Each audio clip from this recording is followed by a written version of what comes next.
आज केते शिखिया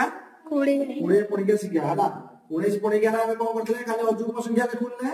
हो कि नहीं 20 पढ़िया रे कोन करिया जुग्म संख्या सीधे 10टा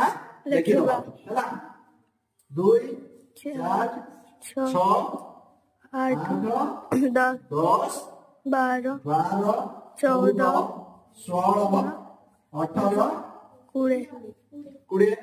हो कि नहीं तापर कोन करिया केवल शून्य बसे दीजिए कौन बसेवा खाली शून्य लिख दीजिए शून शून शून है ना ये ना 20 के पड़ गया 20 के 20 20 दूनी 40 20 तीन 60 20 चौको 80 20 50 100 20 चौको 120 20 7 140 20 8 160 20 9 180 20 10 200 200 एला एटा हमरो 20 के पड़ गया